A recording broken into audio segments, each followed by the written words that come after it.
Regard de femme, chaque dimanche, le regard de Michel Viannès qui est avec nous. Bonjour à vous Michel. Bonjour Jean-Marie, bonjour à toutes et Mi- tous. Michel Viannès qui est présidente de l'ONG Regard de femme. Aujourd'hui, vous voulez revenir sur cette information qui nous est parvenue dans la semaine sur Sud Radio avec la prise en charge, enfin si j'ose dire, à 100% par l'assurance maladie de la contraception et des frais relatifs à sa prescription pour les femmes de 18 à 25 ans, Michel. Oui, tout à fait. C'était jusqu'à présent réservé aux adolescentes de moins de 18 ans, ce qui a d'ailleurs fait baisser de manière significative les IVG pour les adolescentes. Mhm. Et en effet, le motif principal du recul de la contraception chez les jeunes femmes, c'est le coût. Mais Mhm. pour moi, il y a deux autres motifs. L'un idéologique, le refus de substances chimiques et le recours à des méthodes archaïques Mhm. qui n'ont aucune efficacité. Donc, je pense à la courbe de température. Donc, et Oui. aujourd'hui, après les bébés vaginaux, on voit les grossesses vaginaux et les avortements vaginaux, Mhm. puisqu'il n'y a pas de méthode.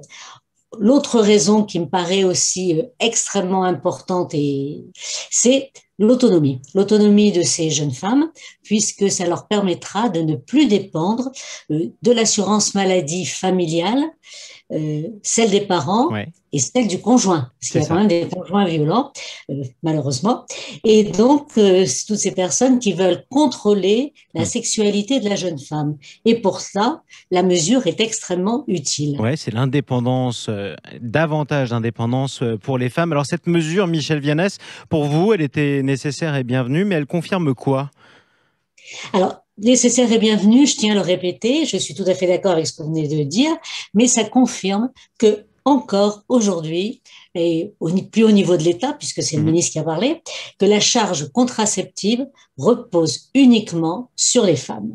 Et pour moi, ce qui est important, c'est que l'éducation à la vie sexuelle et affective à l'école, pour informer justement et responsabiliser les filles et les garçons sur la contraception féminine Oui. et masculine, parce que là on n'en parle pas, c'est un Mhm. tabou, et déconstruire justement également les obstacles face aux idéologies néfastes dont j'ai parlé précédemment, pour que la santé sexuelle et Mhm. reproductive des féminines soit, je dirais, la plus autonome Mhm. et la plus protégée possible. Oui, c'est important. Alors quel est le lien entre le nombre d'avortements, des IVG et, si j'ose dire, la popularité ou la facilité plutôt d'accès à la contraception?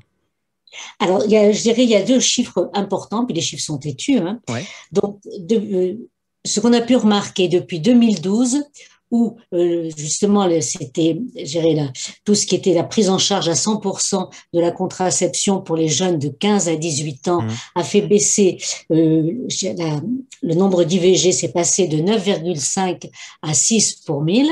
Et puis, depuis 2020, l'âge a été abaissé, donc à moins Mhm. de 15 ans, on avait constaté que chez les fillettes, pour moi c'est des fillettes, de 12 à 14 ans, il y a un millier environ de ces fillettes qui sont enceintes en Mhm. France chaque année, donc des grossesses ultra précoces.